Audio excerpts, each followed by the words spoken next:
Hello, everybody. This is Jeff Koshin West founder of Integral Transformative Bodywork. We're here again for Sunday School, ITB Sunday School. We have a topic today of what is ritual and ceremony, and how does ritual and ceremony fit into Integral Transformative Bodywork. Thank you for joining us wherever you are, whatever you're doing.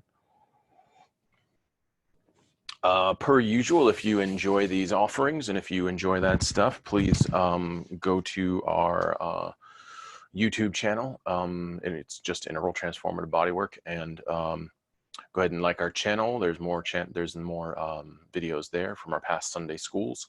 Also, if these seem to contribute, feel free to make a donation. We take Venmo and PayPal, and that information is both on our website, but then also on our YouTube channel. So please, please, please feel free to participate that way, however you like. It's not mandatory, but we always appreciate the support and the help. So today is the 21st of June. Today is Father's Day for 2020. And so happy Father's Day to all those folks out there. We're going to get into Integral Transformative Bodywork conversation on ritual and ceremony. So ritual and ceremony are part of the ITB pillar of shamanic and energetic medicine. We shorten that up to SEM, shamanic and energetic medicine. So that pillar is very much basically just having to do with a lot of energetic sides of things, also having to do with what a lot of people identify as a spiritual orientation. And it talks to the other major component that shows up there is this ritual and ceremony stuff. And so we'll get into this a little bit.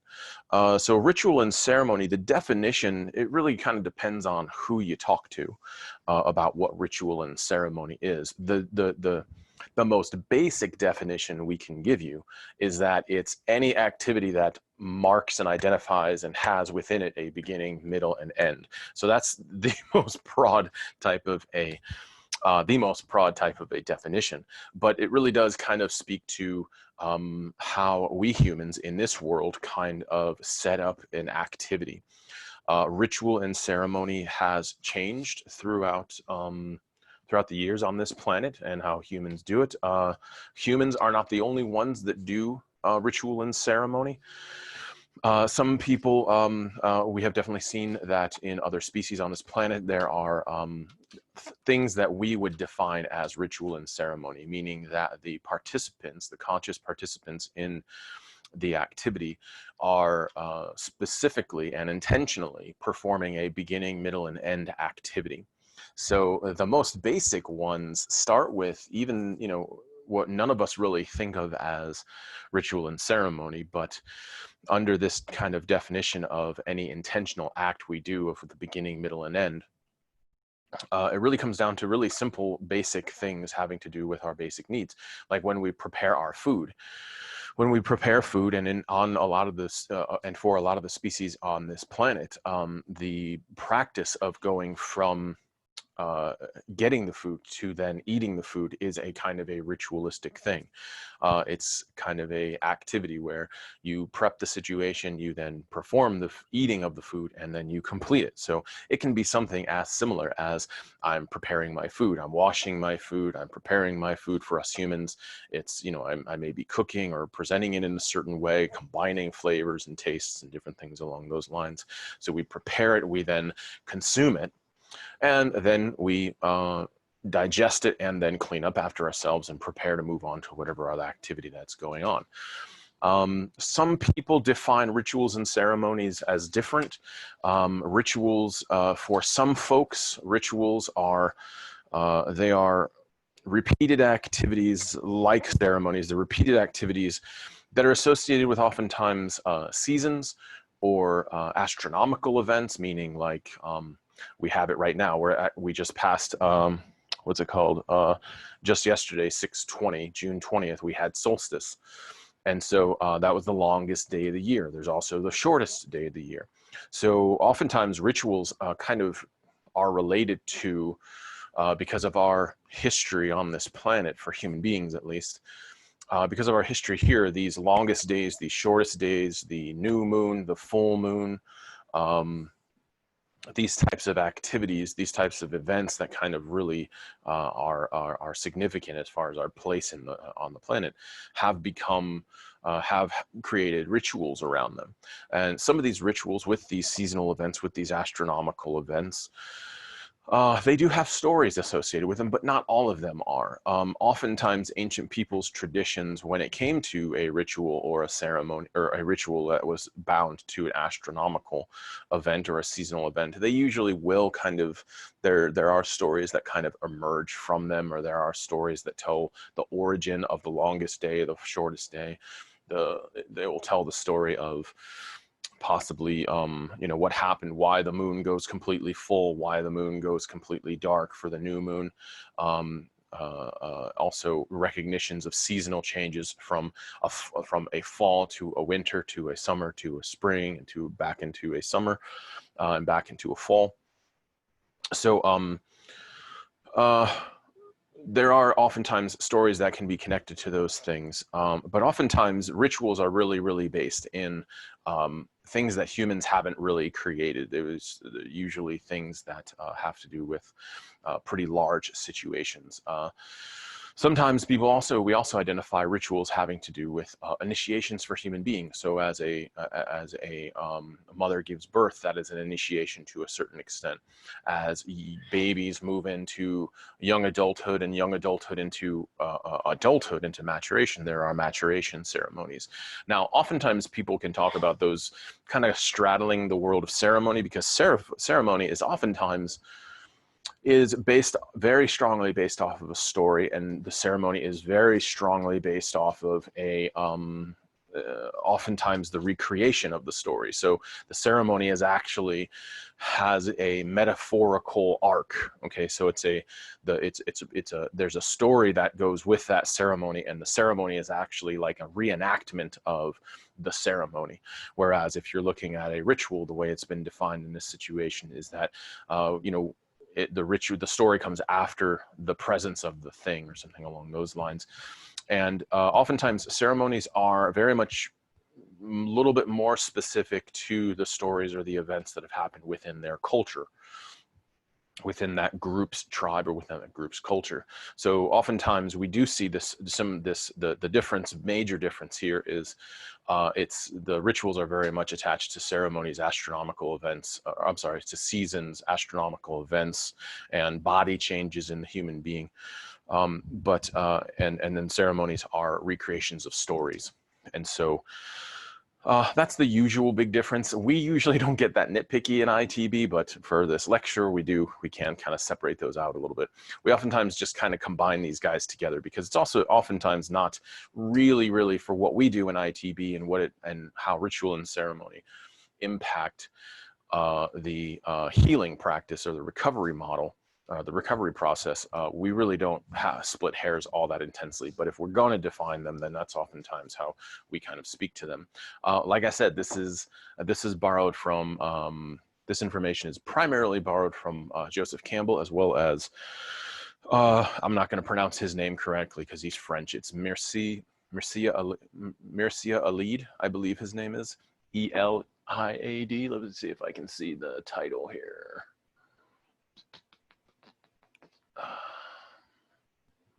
Yes. No, it's more of an Iliad, I guess. It's, once again, he's French. I can't pronounce his name. It's Eliade, Eliade. And he wrote a fair bit about ritual and ceremony around the world. We're also taking some of this information from Robert L. Moore, who talked very much about archetypes and ritual and ceremony and things like that.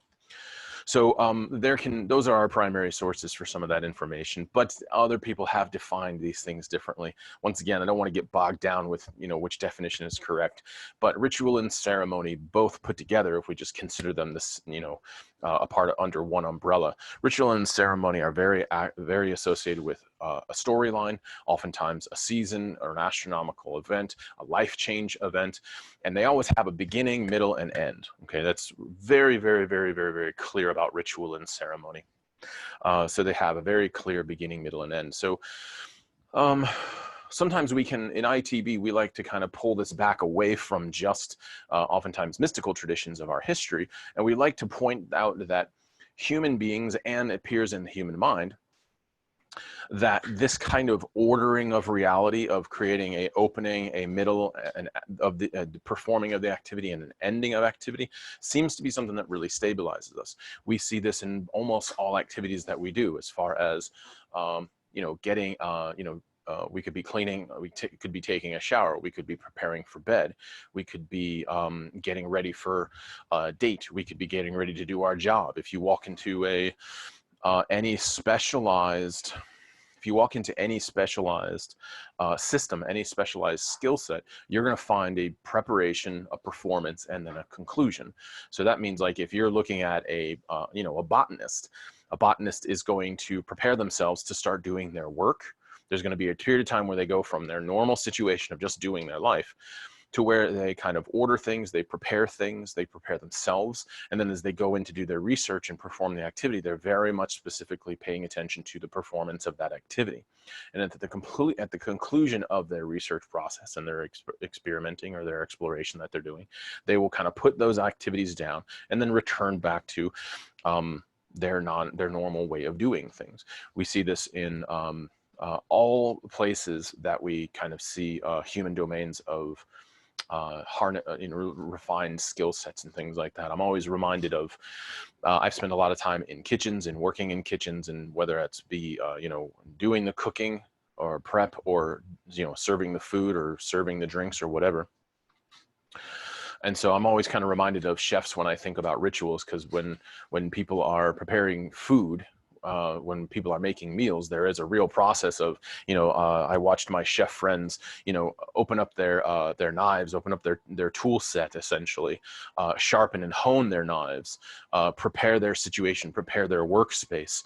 And then that was their beginning. That was their setting the stage. And then there was the performance of the activity, right? There was the actual making of the food, the completion of the shift, so to speak.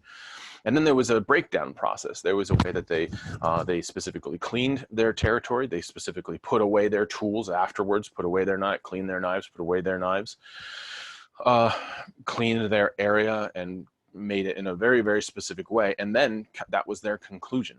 In massage therapy, I'm a trained massage therapist. A lot of folks that work with ITB are trained massage therapists. Anybody in the healthcare field, we have a really specific way of doing our sessions of beginning, middle, and end. So in massage therapy, we start with setting the room and then waiting for the activity to occur.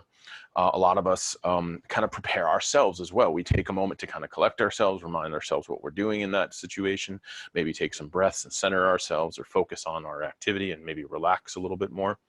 And then we have the beginning of the experience, which is we have an opening interview where we gather data, and then we go into the actual activity of doing the body work. We conclude the body work, and then we have a closing interview, and then a sending off of our client.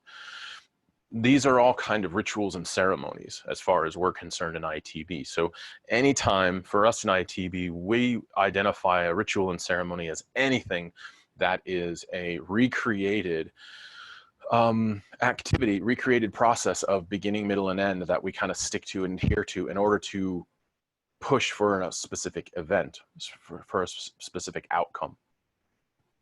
So ritual and ceremony is kind of all over the place for us.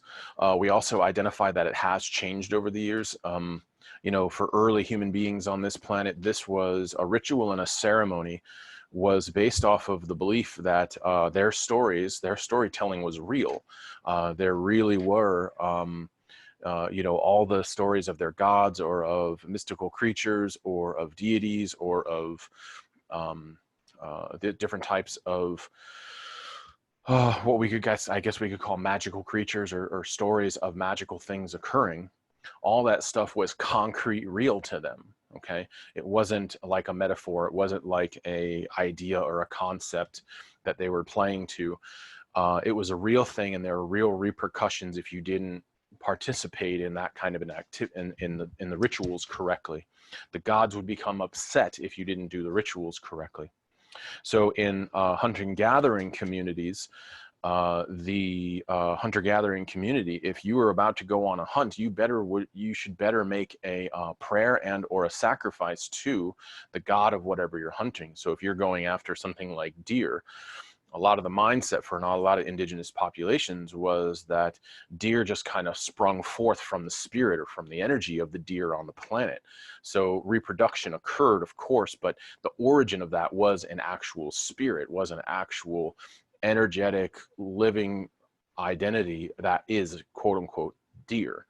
And so we would think of this as like a capital D, deer spirit of the forest or of the grasslands or whatever. And when we would go out and go hunting and take a life, and that would then, you know, support our community and support our village, we definitely made ceremonial activities. We definitely made some type of ritual honoring and gratitude to that spirit, to that creature, to that beast. And it's not like I said, this isn't a metaphor. This was like a real thing for them. It was a real experience for them. It was a real problem if you did not do these things. And because of a lot of the superstition nature of this history, of our human history, boy, people, you know, somebody might kill you for it if you did it wrong. If you did something bad, if you really offended the spirits, you could be ostracized. If you really offended the spirits, you could be, you know, you could be kicked out of the village. You could be punished in some form or fashion. And so in our history, ritual and ceremony carried a whole lot of weight, and you should do them well, and don't you dare forget to do them, because life itself, the gods have to be appeased, and you kind of have to, in order to have a healthy, good life and healthy, good tribe, you need to do these ceremonies and these rituals really well. So food for thought as far as that's concerned, as far as our history is concerned. Now, as we move forwards in time, we've identified that walking around out in the world, there's an exceedingly high likelihood there is no deer spirit that's wandering around in the world, right? There's certain understandings that a lot of these mystical ideas, these superstitious ideas, they really just don't actually track. They were ways of explaining reality for that mindset from that period of time. And that's perfectly appropriate. And so modernity popped in, more and more of our, you know, evolution occurred and modernity popped in. And unfortunately, we tossed the baby with the bathwater and we said, well, since I can't point to that spirit, then who gives a crap about doing anything in honor to that spirit, right?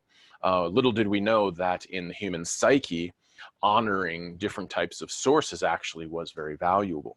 But so modernity does what it did, and oftentimes did. It kind of tossed the baby with the bathwater, because they did definitely have some modern mindset, scientific mindset of extremeness, of the only things that are real are the things that you can touch. And it kind of left out a lot of the weight and value that these beliefs and these concepts and these rituals really had on the psyche. So what we notice in ITB over the years, as we take a longer look at history of humans, is that ritual and ceremony seems to ground the mind, the human psyche, into reality a little bit more. It has this tendency to kind of create a bit of an order to how the human mind can rationalize these profound events. So in history, our forebears, our ancient forebears, they rationalized and they dealt with the enormity of reality by personification, by saying, oh, well, we have no idea where deer came from. They had no real concept of what was happening as far as evolution was concerned. So their way of explaining that experience was, there is this spirit of the deer that all that life comes from. They would maybe have ideas about stories about what created the seasons, stories about what created the moon, stories that created all kinds of different astronomical and planetary events that were unfathomable for their time. And of course, that's kind of evolved, and we kind of have a different experience of those things from a modern perspective and from a scientific perspective. But it does not change the fact that we also have to handle the gravity of those situations in the human mind. And so what we notice about ritual and ceremony is that ritual and ceremony has this tendency to kind of stabilize the human mind in the experience of these awesome powers of nature and of the cosmos. And this is probably one of the first areas that we found great value in honoring ritual and ceremony. That beginning, middle, and end in ITB was healing is very much like that. Recovery is very much like that. Dealing with our personal transformation and evolution, these are forces of nature. These are very, very, very difficult things to kind of wrap your head around, and very, very, very difficult things to quote unquote understand. So what oftentimes happens is that when we apply ritual and ceremony at beginning, middles, and ends, recognition of a journey that's occurred, it seems to have this tendency to relax some of the intensity or the gravity of these situations, and the mind's able to relate to them a little bit more. The human psyche is able to hold them in a different way that doesn't seem so overwhelming for it, and actually helps the whole process out. So what we find is that as we have evolved, is we don't want to toss the baby with the bathwater the way a lot of extreme modernity scientific minds have done, of saying the only thing that's real is what we can touch. We are an integral community. So what that means is that we recognize that the weight and the beauty of what ritual and ceremony and these metaphors and these personifications that were kind of stabilized in early human history in the early human history of the psyche continue to carry on through us into modernity and beyond. As our culture has evolved, as the planet's human awareness has evolved, we find that it's also valuable to bring these personifications forward so we can relate to them a little bit more fluidly and a little bit more easily. And so these momentous energies of movements of the cosmos, astronomical activities, these momentums of the season that are just such huge energies, the more we start to bring them into our lives and actually start relating to them, it seems to create a certain amount of ease in the human being. And so we do suggest do some type of recognition activity with the phases of the moon, with the phases of the season, with the phases of the seasons, with the phases of the human body experience. If you inhabit a female body that goes through a menstrual cycle, then that's also something that's of great value to kind of mark those beginning, middles, and ends. And a lot of the women that I've worked with, communicating and relating to their menstrual cycle in relationship to their menstrual cycle, and using it as an activity and as a kind of like an opportunity to go through a process, seems to create a little bit more ease for a lot of them that I've worked with. And can be very, very powerful. And of course, that borrows from all of our ancient history. You can't find one single ancient people's culture on this planet that did not recognize the female menstrual cycle as a significant and valuable thing, because oftentimes it was valued because it meant that procreation was still possible and that we can continue the tribe and different things like that. In a lot of traditions, especially that had stronger focuses on the value of the female, they were also identified as extremely important magic times, of creation times, of opportunities for putting things down, and for renewal, for ends, and for new beginnings, and different things along those lines. So that's one of those human experiences that that's one of the human body experiences that we've created rituals around and ceremonies around and activities around in order to stabilize them. And that's an immense power. The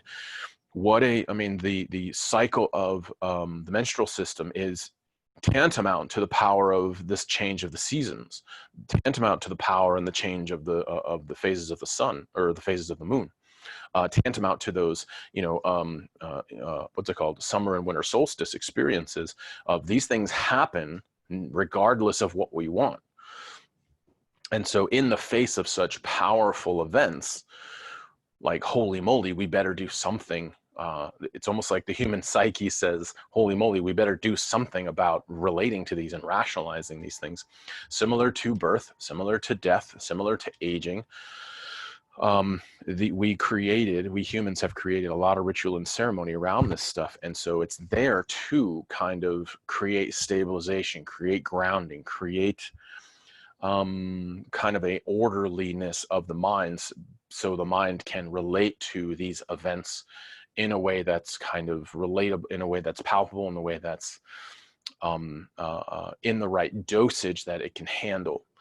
Because oftentimes in the face of these huge events, the human mind can get very, very excited and can get very, very overwhelmed.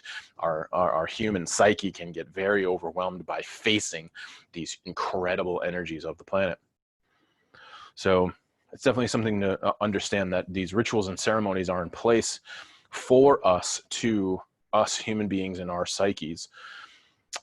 They're in place in order to create an opportunity for us to get the mouthful or the spoonful that we can handle, and not get overdosed or overwhelmed and just run over by these incredible cosmic events, human cosmic events. So I talked a little bit about, and I did start to include some of those human experiences of birth, death, and aging, and different things along those lines. Also, what's included here, and which is specific to integral transformative bodywork, is the recovery process of getting sick and having the sickness and then recovering. So that story is a really, really, really old story in so many different cultures. If you're going to have a group of people getting together, there's going to be sickness. There's going to be people that will fall ill. There will be people that fall ill and recover. There will be people that fall ill and die. So in ITB, we kind of bring focus to that a little bit more. And what, and so much has been written about this activity of the journey of a person who is sick, a person who is injured in some form or fashion. And I highly, highly suggest, if you don't know much about it already, I would investigate this thing called the hero's journey. Because what we've noticed in ITB is that the recovery process is very, very, very similar, if not identical, to this thing called the hero's journey. So let's talk about the hero's journey for a little bit. Let's kind of define it really simply. The hero's journey is a phrase, or was identified by this really, really brilliant person who, this gentleman who did a whole lot of study of myths around the world, of mythology around the world, and different stories around the world, multiple cultures. And he found that in the investigation of the stories around the world for human beings on planet Earth, there seems to be a cycle of the heroes or the heroines. And hero is, in this case, is not gender specific. Hero can be anything, can be either gender or any gender, as well as any kind of creature. It doesn't have to be human here either. So the hero's process, the hero's journey, is having to do with a cycle of process of going away and coming back. And so the hero's journey was very much identified by Joseph Campbell. He did a lot of assessment of different cultures from around the world, storytelling styles, and he noticed that there was this one constant kind of storyline that was being told. And he named it the hero's journey. The hero's journey is essentially, you have an individual, and let's just use a human for this conversation, because we're also talking about healing human beings here.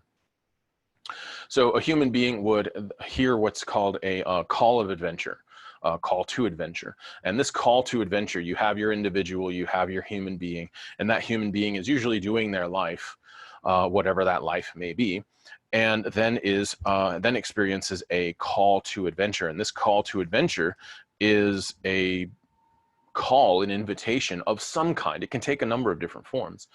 It's an invitation, or sometimes a full-on pushing, of forcing our hero into the activity of performing. And so the call to adventure is usually where things start, and usually begins with some type of activity or event which puts our person in the position of having to solve a problem. It can be to heal something, to retrieve something, it can be to gain something, it can be all kinds of stuff.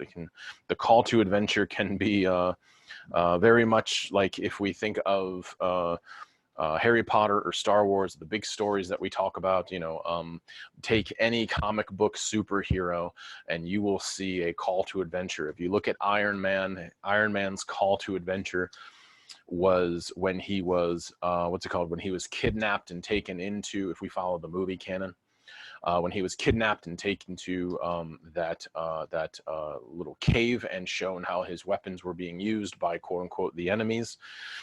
and how his work that he'd been doing and his impartiality and his lack of accountability in his world actually caused more trouble than it was worth, and his eyes were open to that situation. So his call to adventure was being taken up from his normal world, being put into a cave and being forced to work for, quote unquote, the enemies, and had to then perform this activity and change. And he, during that time in the cave, and to that call to adventure, he came to a certain realization and saw reality for the first time. He had a partner in the process. He made his escape, but that was essentially his call to adventure, to become this next identity. And so that was his first call to adventure on his kind of arc in that very first movie of Iron Man. And so we see in the story of heroes, what occurs with humans is they get a call to adventure. They then have to go and they have to go and head towards where the call to adventure has guided them. Usually it's to another location, oftentimes far from their home. Along the way, there are some different things that oftentimes happen in a hero's journey. The hero leaves home, oftentimes gains partners or pals along the way to help them perform whatever heroic activity they have to perform. Also along the way, our hero will get some type of formal training, usually from a wise teacher of some kind, right? And so you have, in whatever order, it doesn't always fit the same order all the time, but you'll get companions added to the heroic journey. You will get training added to the heroic journey. The next step will be entering into the castle, entering into the problem, entering into the area where oftentimes the quote unquote, the bad guy, the big bad is. And then we really don't know what happens as far as that's concerned. When the hero gets to their destination, they have to perform some type of activity. Either they have to kill a big bad, or they have to retrieve something, or they have to change something, or they have to, sometimes in certain situations, they have to sacrifice themselves. And then there has to be something that happens afterwards. So in the hero's journey, as they go to the location where the trouble is, they then do whatever has to be done in that territory where the trouble is, to their location that they had to go to. And then they have to escape that oftentimes. The majority of the time, even if they die at fighting the big bad, or if they have to sacrifice themselves to achieve the goal, oftentimes we will see a resurrection that occurs, or when they actually fight the big bad, or when they're actually in the midst of their goal, of the achieving process of their goal, they will go through another transformation. And then once they complete that heroic event, they will then have to leave the place where the heroic event was, and go out of it. So this is similar to some type of warrior going to a dragon's lair, slaying the dragon, maybe doing more than slaying the dragon, maybe retrieving something for the community, in very, very, what's it called? Patriarchal communities, there oftentimes will say there's a maiden there, that they have to steal a maiden away from the away from the dragon. And then the hero of our character hero has to, once that is achieved, they have to then start returning home. And so that's the next phase of the process. Once the achievement has been reached, they then have to start their venture back home.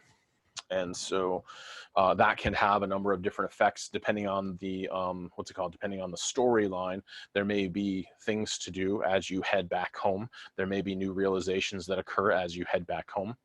But then once you head back home, there is oftentimes this realization, you left you left your space, you found pals, you got training, you got to the dragon, let's just call that the achievement for this one. You then achieved what you needed to do with the dragon, you left the dragon space, you then ventured back home, and now you're at home. And this returning home oftentimes is the big experience of, holy crap, how much I have changed. It's when I return to that place that I started, that normal life, so to speak. Look how big and how different I am at this point in time. And for us, in ITB, what I experienced very early on, and what I've also shared with what other people have shared about the healing process and psychotherapy and different types of bodywork and recovery models, is that the hero's journey is a very real thing. So when a client comes to us, they are enacting, when they say they want to recover, when anybody is talking about recovery from anything, they are talking about their heroic journey process. And it's not just one session. You know, we have to understand, especially when it comes to body work and when it comes to ITB, our understanding is that the call to adventure for the client is the experience of their dysfunction. It's like, oh, I'm actually broken. There's something wrong with my body. There's something wrong with my mind. It's that realization of, holy crap, it actually is what it is. It may be something like, oh, wow, I'm noticing I do have a sprained ankle or a turned ankle. I need to go get help. It could be something along the lines of, holy crap, I do have an alcohol addiction. Holy crap, I do have a codependent addiction. I do have a codependent issue with my relationships. Or boy, I do have PTSD. It's a realization that I do have this experience and I do have some messed up stuff going on as far as my my psyche is concerned. I'm finding these imbalances. So when it comes to ITB, what happens is we see that the call to adventure for the client is their realization that they need help. And as they start to show up to sessions, that's kind of their process of going to the dragon, essentially going to the big bad, going towards that experience. And what we also notice in ITB is that it's kind of a progress for them to find out, for the client to realize how big of a problem they're actually facing. Now, with a lot of physical injuries, it's a little bit of a different story. If you've sprained your ankle, if it's not a horrendous sprain, there is a change you're going to go through, but it's not as monumental as, say heart surgery or something like that. It's not as monumental as you know, a major break or a major avulsion, major injury, that major car accident or fall that you're going to have to kind of learn a new way of doing life. So there does seem to be like a severity of how intense this heroic journey is. But nevertheless, it's a hero's journey. Nevertheless, it is a process of really realizing I'm in pain, facing the pain and doing the work to get myself out of pain, and then emerging as something else and returning to my normal life. So that's what we also identify as in the full recovery model, is when the client does the full heroic arc of the heroic journey and gets back to their life, it's when we discharge them. It's when you're done, you know, you're not in pain anymore, or the pain you've experienced from your injury is no longer, you know, hindering your life, and you can return to being the human that you want to be. You can return to doing the life that you want to do. You can continue to focus on where you want to go from here in your world, and you don't define yourself by your injury anymore. You don't define yourself by that process anymore. So for someone like that, may be an addict of some kind, whether it be you know, alcohol, sex, some type of narcotic, or some type of other type of behavior of activity or exercise or shopping or something along those lines, their arc, their journey is recognizing, you know, recognizing they have the problem, doing the work and doing the work for a long time, and really getting to the core of what's going on for them, a lot of the trauma of what's happening for them in relationship to that addiction, whatever it is, and from there kind of rebuilding a life to something else. So their hero's journey arc it carries a little bit more gravity, carries a little bit more weight than if I, you know, sprained an ankle or something like that. So we want to kind of identify that in ITB, that's kind of the storyline that we focus on, and that's also how we kind of talk about recovery. And so the client is going to go through all those kind of stages that we talked about in when they start undertaking integral transformative bodywork as a practice for rehab or just for personal transformation, because the client is going to go through the process of needing to be trained. It's going to find partners, is going to then continue to go in and face the big bad, which is, you know, their issues and things along those lines, their major pains, their major traumas, their fabrications or the lies they have in their life. They're going to continue to return to, let's say, the dragon's cave, so to speak. to face those big bads on a regular basis until they kind of understand it and not so much conquer it. This is where some of the language kind of ends. We're not trying to kill those things. What we're trying to do is understand them and know them and grow out of them into something else. And that growth out of it is kind of like the next phase of that hero's journey. So the more a client comes face to face with those monsters that are inside of them and creates deep, close, intimate relationships with them, the more they start to emerge and become a different human being. Those monsters or those behaviors, those sick behaviors start to get integrated, they get processed and they get integrated, and they're no longer tormented by them. And the client is then going to start emerging as someone else and starting to show up in the world as someone else. And this is tantamount to that return home type of an experience. And we usually, say your journey is over. In ITB, we usually recognize your journey is over when you've got the literacy to deal with your issues. You've got the exercises to deal with your issues. You have the knowledge and the practices and skills to be the human in the life that you're dealing with, and that you no longer need to have support in facing these things, and you're building your own life in a new way. That's kind of when we're done with you, as far as that's concerned, for that phase at least. And so in ITB, that's kind of the way we relate to, that's how we see the hero's journey showing up in sessions. It's also one of the ways we kind of see full recovery occurring for our clients. So the hero's journey is a pretty important story arc or cycle that we see happening with our clients on a regular basis. So that's kind of some things that we talk about as far as ceremony and ritual is concerned.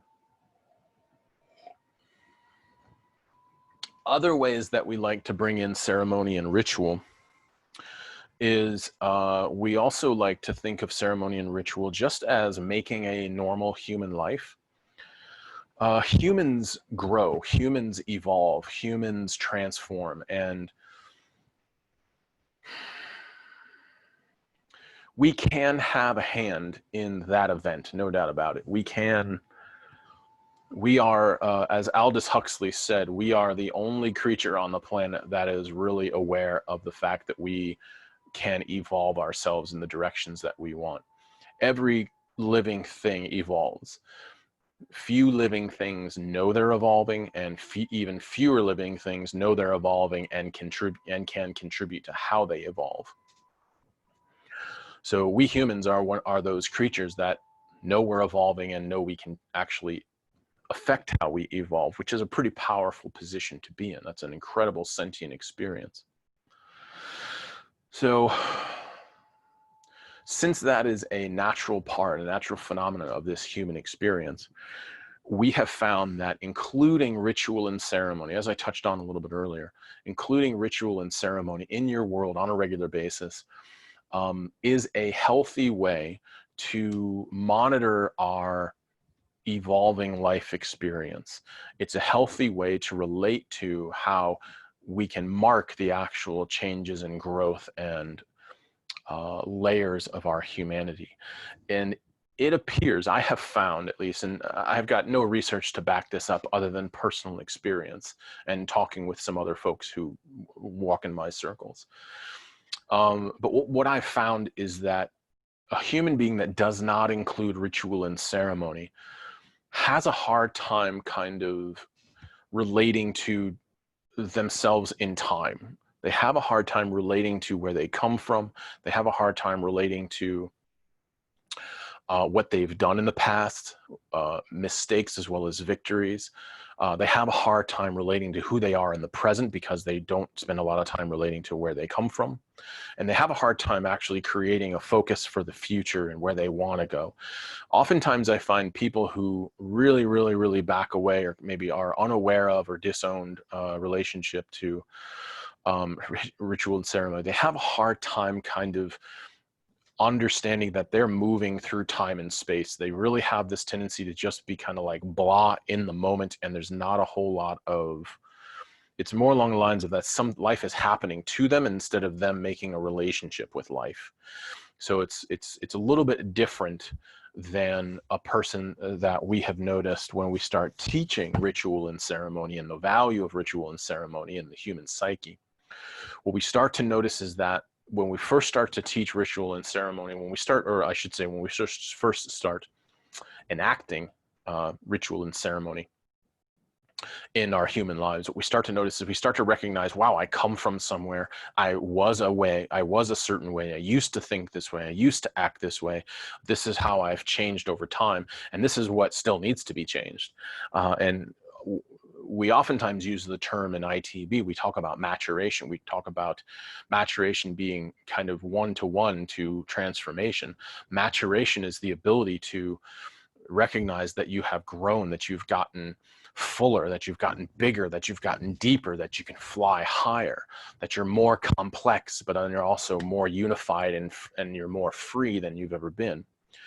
And so maturation for us, which we also borrow from integral theory, a lot of their conversation, is very much bound to this ceremony and ritual idea of, this is where I was a year ago. This is where I was 30 days ago. This is where I was last season, and this is where I am now.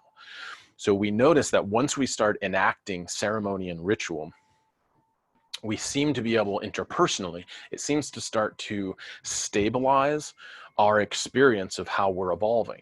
And when humans, it appears to me at least, that when humans start to stabilize and start to see and start to perceive and start to interact with their evolutionary process, we start to see an enormous amount of empowerment starting to show up. And I think this is what most people, and not think, I'm fairly certain this is what most people think empowerment as a human being is. And it's not just, I'm going to take control of my life and I'm going to figure out my own destiny. It's more along the lines of recognizing that you are part of this cosmic event of the world turning, of the world going around the sun, of the world going, moving on its axis. You're a part of this thing. You don't have a say in this happening. It's happening, and you have to either be blind to it, or you can, fight against it or not acknowledge it. You can play along with it. You can use that power to your advantage. You have these choices and free will. And when we start using this momentum, when we start using these beginnings, ends, and beginnings, middles, and ends, these cycles, when we start using them consciously, like our forebearers used them consciously, when we start doing that, we start seeing a fuller, juicier life start to unfold. We start to see human beings that can be in deeper harmony with themselves, in deeper acceptance and forgiveness with the past, and in more optimism and curiosity about the future. So this is pretty profound for us human beings, especially in this modern, postmodern culture that we live in, especially here in the States. It's one of those deals where we do recognize that when we start to apply these rituals and ceremonies, we can start to become at ease a little bit more with the human journey, with the human experience in any kind of a context. So ritual and ceremony seems to be a very powerful grounding effect for human beings, and it creates this order, and it creates this opportunity for us to be relatable and capable of relating to these monumentous powers in the universe of, days, months, seasons, years shifting for us, as well as our own personal, human journey of being young person, adult, and into a senior person, and then dying. So these rituals and ceremonies, when we see people start to use and start to identify and kind of synchronize into these rituals and ceremonies of season, of moon, of solstices, we start to see human beings starting to thrive in a little bit of a different way. And personally, once again, I've got no research to back this up, but personally what I'm thinking happens, and also this comes from the integral community as well. Ken Wilber of the integral community talks about this a little bit. What I start to notice is that when humans start doing this, it starts to create this this order, this kind of awareness in the mind, and this human being that's just a little bit more sophisticated. And what we believe is happening is that the weight of our history as human beings kind of have made grooves in the psyche, all right? They've kind of had this mind that we all use right now, this brain and this mind that we use right now is a product of evolution. And if we look at the history of its evolution, the history of its evolution was for several thousand years, and even beyond human history, but even pushing backwards into other species on this planet. Ritual has been here for a very, very long time. So the nervous system that we in these bodies have been given by our forebears, this mind that lives in us, the psyche that lives in us, has been a product of our history, and our history is just rich with ritual and ceremony. And so it is believed that because of the weight of ritual and ceremony, how much that weighs in the human psyche's history, for us in this period of time and in any period of time, if we use that history and the infrastructure of ritual and ceremony from our forebears, if we use that infrastructure in a modern day, in our current day experiences, it seems to give us a lot more power. It seems to create a lot of health in the psyche, a lot of balance in the psyche, which turns into whole human balance. So this is what we kind of believe is happening. This is what we think is the reason why ritual and ceremony can be so powerful. Another way of kind of using ritual and ceremony that comes up a lot in relationship to maturation is recognizing that phases of your life that have happened. There is not one indigenous tradition that has omitted the weight and value of the transitions of life, going from childhood to teenagehood to adulthood to older adult to senior, and then towards death. Every ancient people's culture identifies these and recognizes them as quite valuable. In in every ancient people's tradition, I should say, in every ancient people's tradition, the elders of the community were extremely important. The elders were the libraries, the universities that everybody should be going to on a regular basis in order to learn their history, in order to learn a skill set or medicine, or go and sit in council and get relationship to, and how to be a human being and how to make it through the world. So in ritual and ceremony, we oftentimes, as ITB practitioners, we find it extremely important to recognize and create ritual and ceremony for humans as they go through these periods. So we are, most of us in the modern world are quite removed from what we would consider our indigenous ancestors. But that doesn't mean that our mind is quite removed from that the human psyche is quite removed from that indigenous history, that ancient history. What it does mean is that if we are arrogant in a way, in a modern mindset, arrogant to think that our mind is not bound by that history, it can cause what I have found to be some pretty serious mental agitation. So we suggest very much to mark beginnings, middles, and ends of whatever activity you're doing. So if you are entering into something, if you're entering into university, if you're entering into a training, we highly, highly, highly suggest that you spend some time marking that and doing something significant to celebrate that beginning. Same goes for the end of it. When you graduated, if you complete it, very, very, very much we suggest that you ground the completion, that you celebrate the completion with a ceremony, with an activity that's very meaningful to you. We highly suggest you use the old formulas that old celebrations used to be, which is get some food, get some friends, and celebrate what you've been through. So any type of, we suggest in ITB to create health of the mind, to create health of the psyche, and for the body, for the whole human system, is to recognize these events, recognize significant events for you individually. So if you go through a graduation, you better graduate. You better do something personal to recognize the completion of that period and this emerging into this new life. And once again, we don't have much research for this whatsoever, but what we do have is plenty of anecdotal evidence, plenty of experiential evidence that when we do make a hubbub, when we make a ceremony and we make a celebration of endings and beginnings, it really seems to have this effect on the human psyche of being able to move forwards. What we've noticed is that if we just kind of like graduate college and don't do anything and then just act like everything's normal, there's something in the mind, there's something in the human system that doesn't that since there wasn't a recognition of this shift, it's almost like the human body just continues with the pattern. The human system just wants the pattern of that you used to be doing. It just craves the pattern. And this can be quite problematic. This is for a lot of professionals, for a lot of students that move into professionalhood.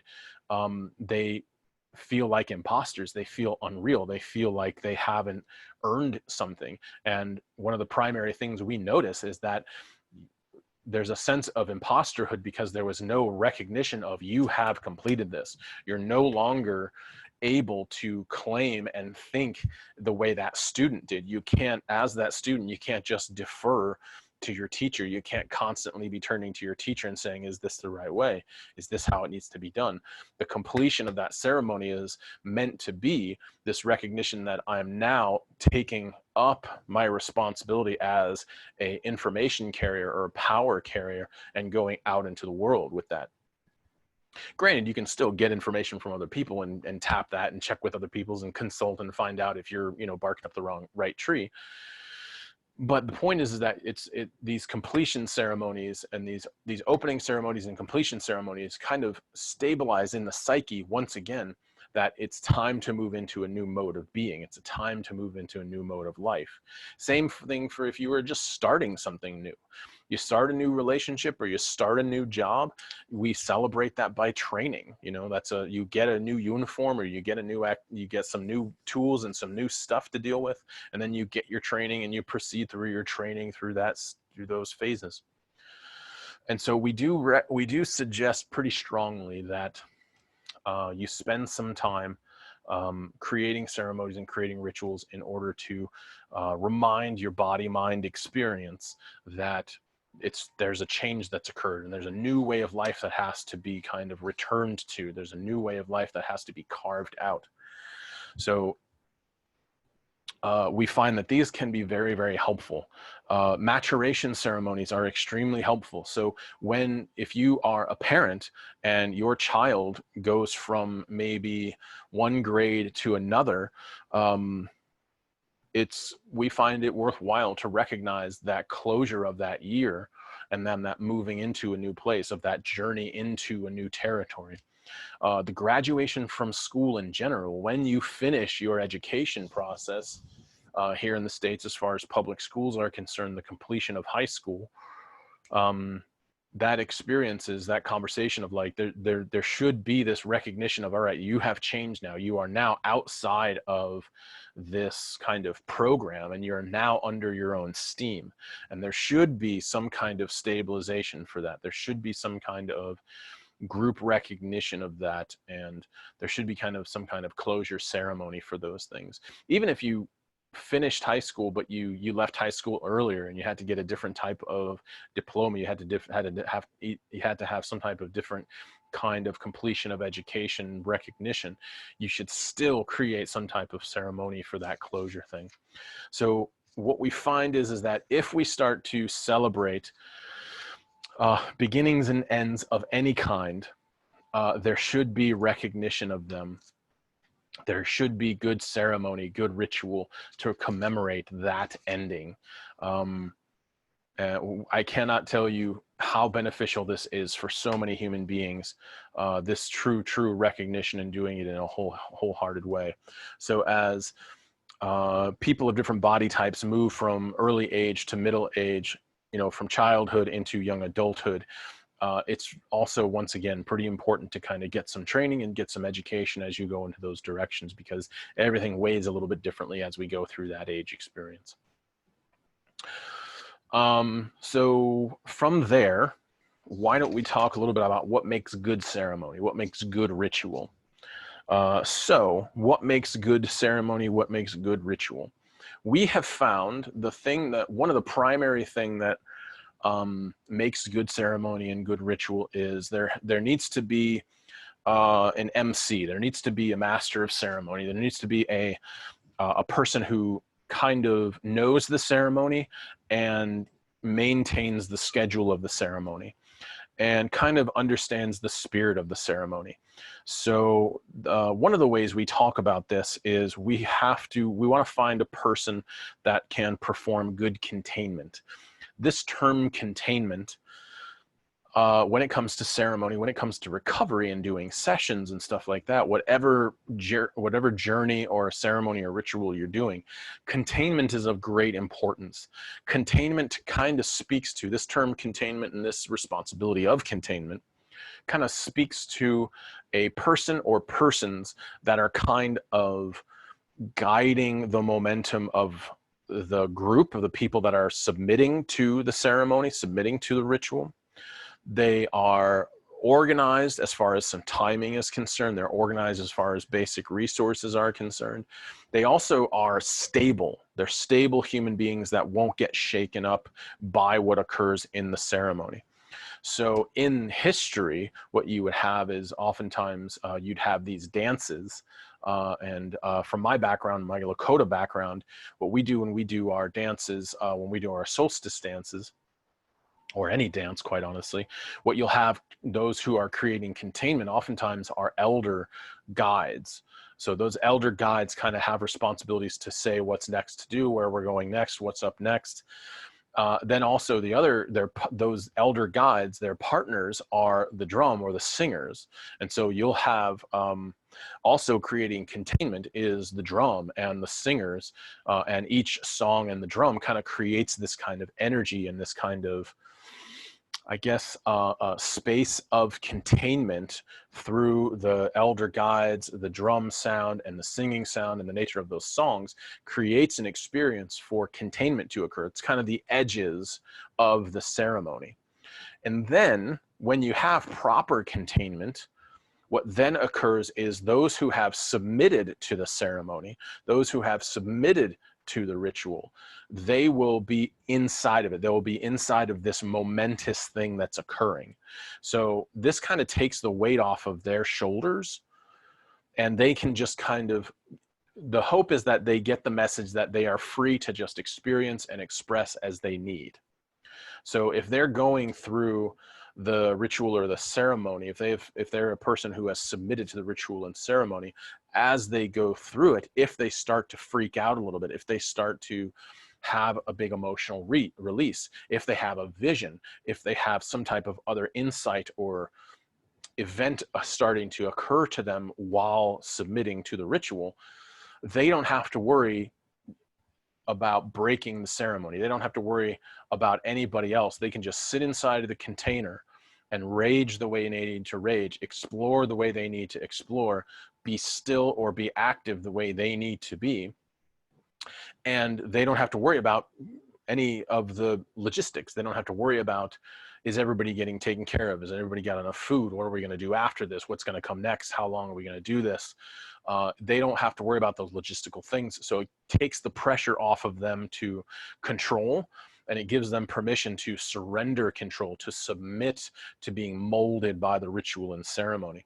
This is some of the heavier, cooler stuff that comes along with ritual and ceremony, is that when we have good containment and we understand and we have the model for the ceremony, what then starts to occur is whoever's in containment just basically contains and then just listens to the momentum of the process and supports that. And it's curious because what has been very exciting to me and what has been a huge realization and kind of I've been in awe of, is that when we start doing a ceremony ritual process, there's something that contributes the history of the human psyche, of all that ritual and ceremony that has been done through the thousands and thousands and thousands of years of life on this planet, of human life on this planet, and then other life on this planet. All that starts to kind of work its own magic. And You know, magic is the word. I think it really is this other thing that shows up. If we want to call it energy, if we want to call it spirit, if we want to call it evolution, if we want to call it, you know, mystery and creation, that's perfectly fine in mindset, in my experience of that. In being a container, a ceremony leader, and a container keeper, what I've noticed is that whatever happens in that magic of people submitting to the ceremony in that beginning, middle, and ending process, whatever that energy is, whatever that happens in those events, it really is a powerful, creative, magical, just really, really mysterious type of an energy and events that unfold. And in therein, that containment, and when you're doing good ceremony and you have that containment and you don't have guides or container keepers that are really, you know, manipulative and they want to be on top of everything and messing with everything. If you're a guide and you're really kind of letting it do its thing and you're letting it evolve as it's evolving, then what we notice is that we have this thing called quote unquote good ceremony. And good ceremony provides containment, provides enough opportunity for them, for the people inside the container, to rage and go through their process. And as we come to the finishing of the middle and into the end and closure process of the ceremony, we start to see the value. We have enough pressure inside the container to agitate the human being and create the transformational process to occur with enough pressure, enough agitation for them to actually have their breakthrough and go through it. So it's really not the container keepers that are doing it. It's not, when we think of elders and people who kind of guide these ceremonies and guide these healing rituals, if we're talking about just an ITB practitioner or a healer in a room with a client, it's not the healer doing it. It's not the practitioner doing it. It's the practitioner's responsibility is to hold containment, is there to perform their end of the bargain. And then we wait for that magic of containment to do the transformation. And that's where the real powerful stuff starts to happen. That's where good ceremony turns into recovery. So in what makes good ceremony, what makes good ritual is a healthy, stable container, however that looks. It may be a single guide, it may be multiple guides. You can use other tools of sights and sounds and different theatrical elements to create different verbal cues to create containment, different verbal cues and actions and situations to allow for the participants to submit to the process. And then to go through the arc of the ritual and ceremony, and then to come out to the other side, and you wait and see what wonderful kind of magic kind of occurs. Creating good ceremony is a roll of the dice. All right, you can only control it to a certain degree. And I found the best ceremony keepers, the best container keepers, are people who only hold up their end of the bargain about what's going on, and then give over their control to the event. Let the ritual and ceremony do what ritual and ceremony does in the human psyche. And that's where we see the best kind of, that's where, in my experience, that's where I've seen the best kind of ritual and ceremony come off. So good ritual is measured by good containment, hands-off experience by the container keepers, good guidance and trust between the container keeper and the participant, and creating an opportunity for the participant to know that they are a part of something and that something is happening to them, and that they are not in control. Nobody's in control singularly, and that it's an event that they have to kind of go through. So good ceremony is good ritual and ceremony has got those kind of factors to them. The participant should be informed to a certain extent. I am not a fan of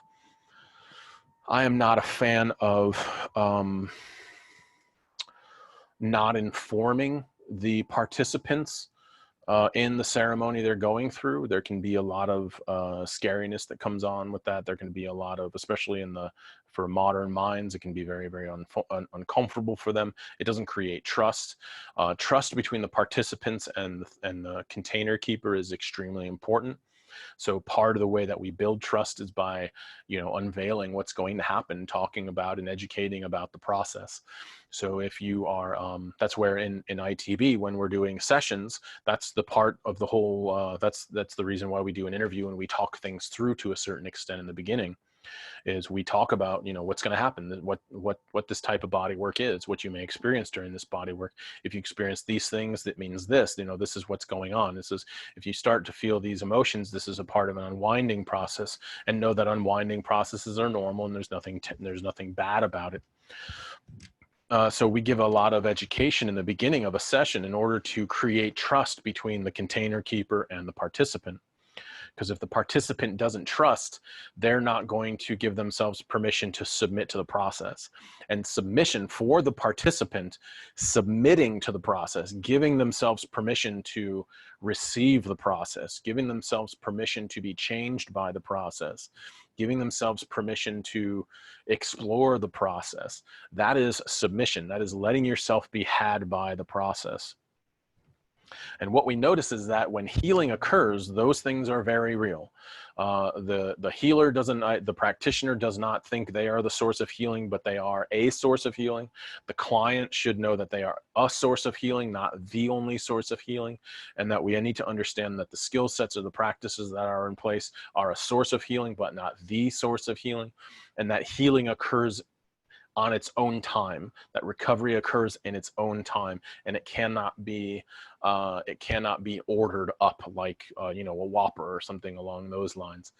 So it's one of those deals where building this relationship in a container as a container keeper is very important, and the ritual and ceremony is an inherent part of almost all human activity. But when it comes to ITB and the ITB session, we do view it as as an integral part of this process and a inseparable part of the healing process.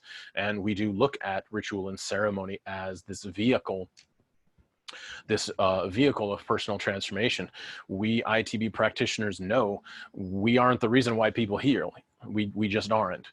We contribute to their healing, yeah, no doubt about it. But how we contribute to that healing, we really most of the time don't know. We can have really wonderful best intentions and pure awareness and a good, wide open hearted kind of a orientation to our client, and that's what we can control, and everything after that is kind of out of our hands, and same thing goes for the client.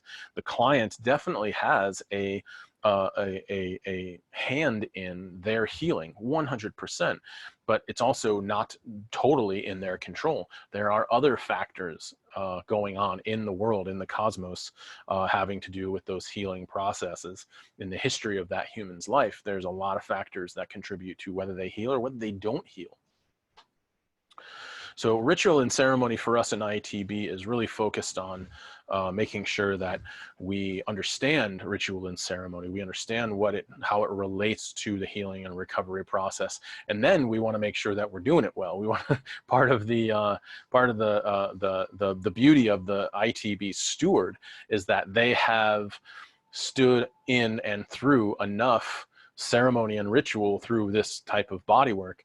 They've been through enough of it to the way that they can get a sense for what it means to be a good container, and how reading the ebb and flow of the ritual and ceremony about what they need to do, and then making sure that they're staying steady through that process, and they're holding containment and not getting swept up by the experience. And so an ITB steward is definitely someone who can perform on a regular basis good ceremony, mostly not because they heard some wonderful eloquent expression from their teacher, but because they've been through it so many darn times. They've not only submitted to good ceremony and ritual, but they've also held space and been part of the containment team for good ceremony and ritual. So that stuff's of great importance, and that's one of the reasons why we value our ITB stewards so very much. We're such a different territory of expertise than a lot of folks. So if you're yeah, never mind. So that's kind of our ritual and ceremony orientation and all that kind of fun stuff. So we're going to kind of just pause for a second to see if there are any questions that want to come through. So thank you all for participating today. Thanks for everybody for showing up. Hope you enjoyed this video. Once again, if you did enjoy this video, go ahead and hit that little bell on our YouTube channel and like our page, and enjoy all the other ITB Sunday School conversations and lectures. We're here every Sunday at noon Eastern Standard Time. Please hop in and check us out and enjoy our videos and comment as you like. If you're getting anything out of these videos, please feel free to to give us a donation. We love donations. The suggested donation is $15. You can reach us through Venmo and or through PayPal, and you'll find those in our channel links. Also, you can head on over if you want to learn a little bit more about ITB. You can head over to embodyingitb.org. You can see more that we offer as far as that's concerned. We've got all kinds of online coaching that can happen. We do other different types of activities and other workshops that we can do or that we offer. So please reach out as far as that's concerned. You can learn a little bit more about us through our website. And if you're on Facey Space or Instagram, just look up Integral Transformative Bodywork and you'll find us, okay? Thank you very much for showing up and participating. I hope this has contributed to your world. Show up and see us again. And till next time, be safe. Feed yourself, rest, get some, make sure to spend some time with friends and family. Make sure to do your shadow work and make sure to do your meditation. All right. Lots of love from all of us here at ITB. My name is Jeff Koshin West, and we will see you later.